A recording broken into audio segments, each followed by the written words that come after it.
Olá, seja bem-vindo ao canal. Hoje nós vamos falar sobre Elixir.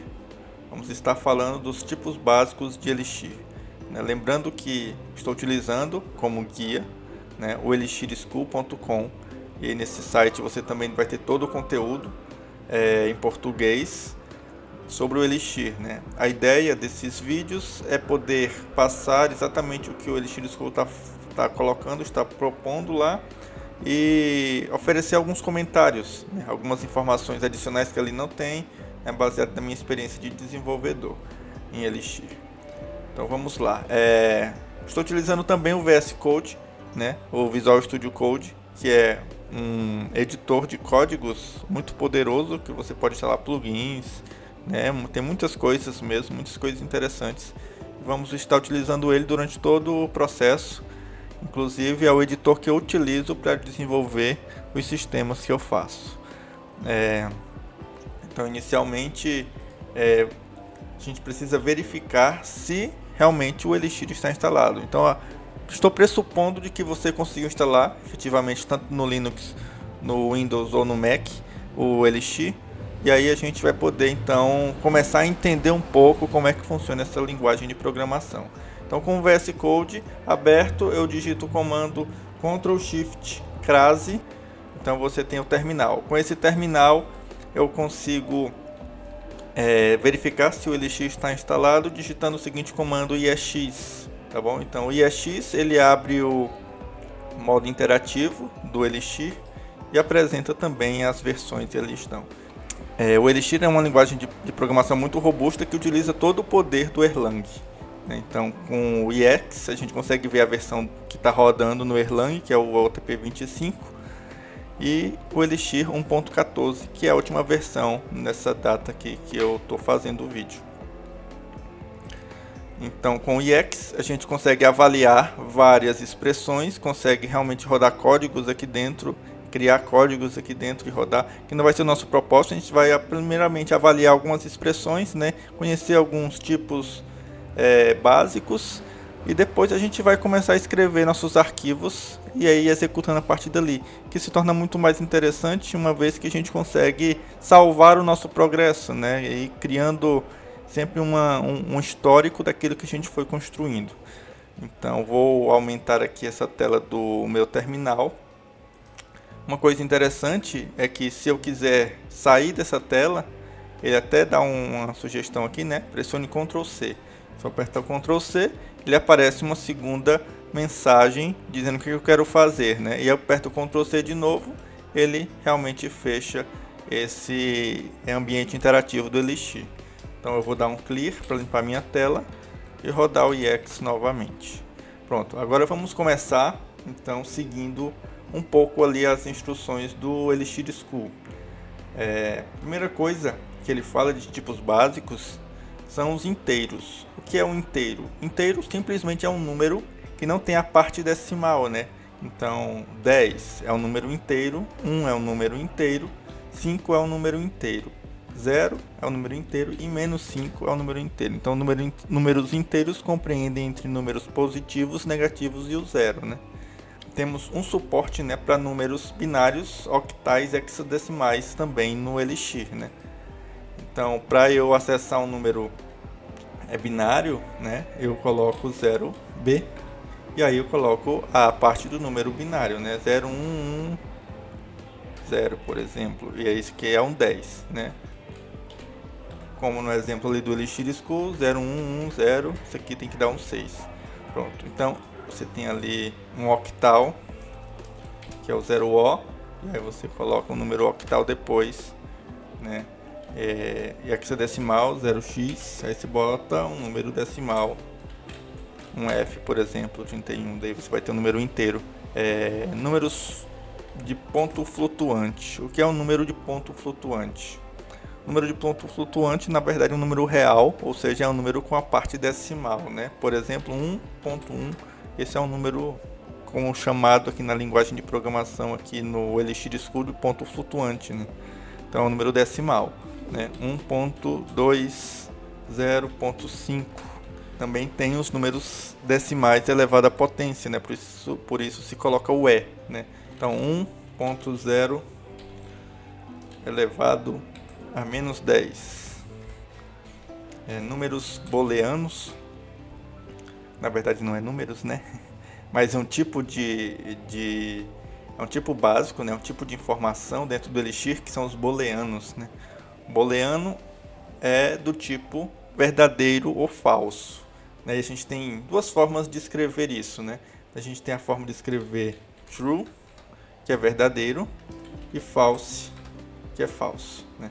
Então tem essa forma e tem a outra forma que eu vou apresentar depois nos átomos, mas que já adianto, né, que true, como a gente mostrou em cima na linha 16, né, linha 16 do IEX, true é true, mas também dessa forma a gente pode escrever true, que dá também true, né. Uma informação importante aqui sobre isso, sobre o IEX, né, sobre como é que ele apresenta as informações, é o seguinte: essa linha, linha 20, por exemplo, se eu digito true, ele vai avaliar a minha expressão que eu digitei na linha 20 e vai devolver o resultado abaixo. True. A gente vai conseguir verificar mais claramente que a linha de baixo, né, o resultado, a gente vai verificar isso mais claramente quando a gente estiver trabalhando com somatórios, algumas funções básicas aqui no próprio IEX. Mas por enquanto é importante saber que true é um booleano, né? Ou seja, por um booleano ele tem um valor único que é true, é um valor verdadeiro, né? É verdadeiro. E false, ele também é um valor booleano, o contrário de true, que é o false, né? Isso vai ser muito útil quando a gente for utilizar condicionais, né? E no Elixir, especificamente, a gente tem os átomos, né, como o primeiro átomo, para a gente ter essa noção, né? O átomo true, ele tem um valor true, ele equivale ao true, né? E o átomo false, ele equivale ao false. Então, nessa próxima parte aqui, eu vou falar um pouco sobre o que são os átomos, né? Átomos, dentro de Elixir, né? E é uma característica do Erlang, isso de átomos, né, que ele traz no código dele, né? E por ser uma característica do Erlang, o Elixir ele também toma para si, né? Que é um átomo. Um átomo é um nome, né? Uma palavra, certo? Que pode ser separado por underline, mas é uma palavra que o valor dessa palavra é ela mesma, né? Ela é uma constante. Por exemplo, casa. Então, o valor desse átomo, casa, é o próprio casa. Então, a gente define realmente como uma palavra que identifica alguma coisa pra gente, que faça sentido pra gente, né? Então, aqui é uma casa, né? Então, casa é um átomo casa. E eu posso colocar, por exemplo, então, minha casa. E aí eu tenho também um átomo separado por underline, e isso sim é possível. Minha casa 23. Isso também é possível, colocar números separando por underline, né? Agora, vamos ver se isso é possível. Não, isso não é possível. Então, não é possível eu começar com números. Tá bem? Então, átomos sempre começa com letras, né? Não vai começar com números. Outra coisa importante aqui sobre átomos é que um nome de um módulo, que a gente vai ver depois, mas um módulo, por exemplo, meu módulo, isso aqui é um átomo, né?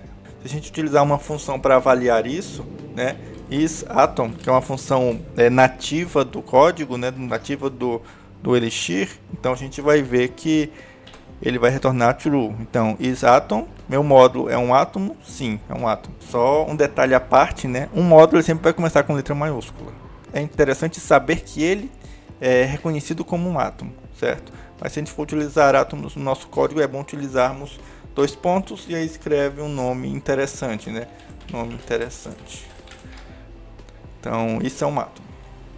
Strings, elas são textos, né? São conjunto de caracteres que formam um texto, né? Dentro do Elixir ele já vem com uma string no formato TF8. Isso quer dizer o quê? Isso quer dizer que eu consigo colocar caracteres diferentes, né? Por exemplo, se cedilha, acentos, já posso colocar, né? Pá, por exemplo. Isso aqui é uma string e ele reconhece muito bem esses caracteres diferenciados. Pra gente que é do Brasil e utiliza muito C cedilha, acentos em todas as vogais, né? A gente consegue fazer isso com uma certa tranquilidade, porque o Elixir já tem suporte para isso, né? Então todas as strings elas começam com aspas duplas e terminam com aspas duplas, podendo receber ou podendo aceitar também o quebra de linha, o caráter especial de quebra de linha, né? Outros caracteres especiais, por exemplo, pá, dá um barra n, que é um caráter especial de quebra de linha, pé, pá, pé, pronto. Assim fica mais fácil de perceber, né? Então aqui eu dei uma quebra de linha aqui, e aí ele entrou automaticamente dentro do meu texto. Então percebam que, e aí é um detalhe importante isso que eu quero mostrar para vocês, é o seguinte: se eu escrevo uma aspas duplas, então eu estou abrindo a possibilidade de escrever string. Então tudo que eu escrever aqui dentro vai estar encapsulado como uma string, né? Por exemplo, eu escrevo qualquer texto aqui, né? Vou escrever um texto mais bonitinho, né? Meu texto aqui. Aí eu dou uma quebra de linha, por exemplo, ele continua, eu ainda estou dentro da minha inserção de string. Ele não terminou, ele só vai terminar quando eu digitar um novo aspas duplas. Então meu texto aqui em outra linha e em outra linha, ponto final, e eu vou botar agora meus aspas duplas. O que vai acontecer? Ele reconheceu essas minhas quebras com barra n, mas é importante reconhecer, saber que se eu abro um momento de escrever um string, então eu tenho que fechar para poder encerrar isso aqui, senão sempre vai dar um erro. Por exemplo, eu escrevo aqui uma string, é minha string, ponto final. Se eu não der aspas duplas, eu nunca vou fechar isso aqui, aí eu não posso avaliar outra informação, por exemplo, true. Não, ele tá pensando que eu estou escrevendo uma string, então eu preciso realmente fechar, senão eu não vou conseguir seguir na linha, né? Outra identificação que isso está acontecendo aqui, eu dei um enter e o meu número aqui de linha manteve-se, ó, certo? Ou seja, eu estou na mesma linha, né? Só que de uma forma diferente. Então, atenção a esses detalhes. Com isso eu termino alguns tipos básicos, né? Só um último tipo que não está aqui no Elixir School, que é importante saber, e que existe diferença no Elixir, portanto, né? É que aspas duplas eu inicio uma string, né? Uma string aqui. Mas aspas simples eu inicio uma sequência ou uma cadeia de caracteres. A gente vai ver talvez num próximo momento aqui no Elixir School. Mas é importante saber que tem diferença entre aspas duplas e aspas simples. Aspas simples eu faço uma cadeia de caracteres. Então percebam que ele faz uma coloração diferente, né? Dizendo que são duas coisas distintas aqui. Então uma string começa com aspas duplas e termina com aspas duplas, e uma cadeia de caracteres começa com aspas simples, né, e termina com aspas simples. Então atenção a esse detalhe, porque em algumas linguagens de programação isso é indistinto, né? Tanto você escrever com aspas duplas ou aspas simples, aqui tem essa diferença. Então uma string é sempre com aspas duplas, e aí ela tem um conjunto de funções que funcionam para strings. Você tem uma cadeia de caracteres que tem um outro comportamento, que a gente vai ver um pouco mais depois, tá bom? Então é isso, até o próximo vídeo. Se você achou interessante, compartilhe esse vídeo e curta. O nosso propósito é abordar todo o conteúdo que está ali no Elixir School, né? Tentando intercalar mais algumas informações que ali não estão, né? Então é isso, nos vemos no próximo vídeo.